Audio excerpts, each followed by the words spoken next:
తెలంగాణ 9 జిల్లాల నుంచి వచ్చినటువంటి మున్సిపల్ కార్మిక అక్కలకి అన్నలకి అందరికీ నమస్కారం. సోదరి సోదరులారా, 29 రోజుల నుంచి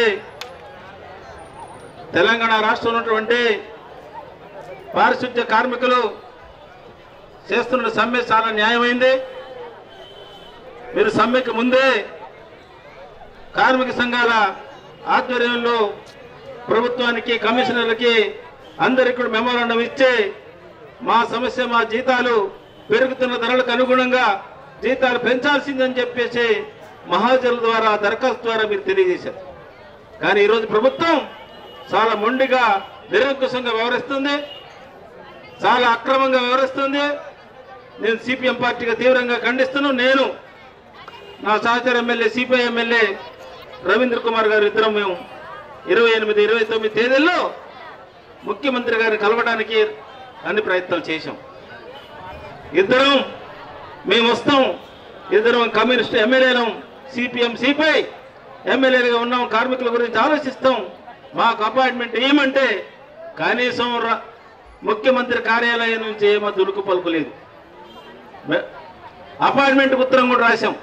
మా ఇద్దరిని తీసుకోండి, మా ఇద్దరితో మేము మాట్లాడతాం. ఉద్యోగుల గురించి, కార్మికుల గురించి అంటే ఏమాత్రం ఉలుకు పలుకు లేకుండా ఈరోజు ముఖ్యమంత్రి గారి కార్యాలయం ఉంది. కానీ వాళ్ళ దండం పెడుతానో, దశకం పెడతానో మన జీతాలు పెరగవు. మన తిరుగుబాటు, పోరాటం తప్ప ఇంకో మార్గం లేదు.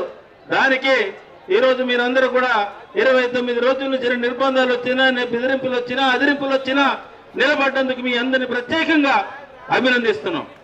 సోదరులారా, సోదరిమణులారా, మన వామపక్ష నాయకులు తమ్మినేని గారు, చాడా వెంకటరెడ్డి గారు చెప్పినట్టుగా, కార్మిక సంఘ నాయకులు చెప్పినట్టుగా రేపు సాయంత్రం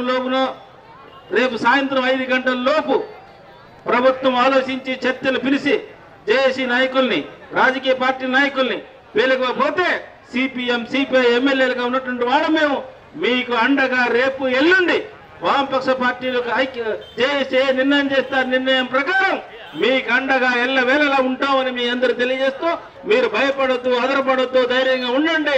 పోరాడితే తప్ప మన వేతనాలు పెరగవు. ఆ విధంగా మీరు ముందుకు సాగాలని మీ అందరికీ సిపిఐఎం పార్టీ తరఫున ప్రత్యేక అభినందనలు తెలియజేస్తాం.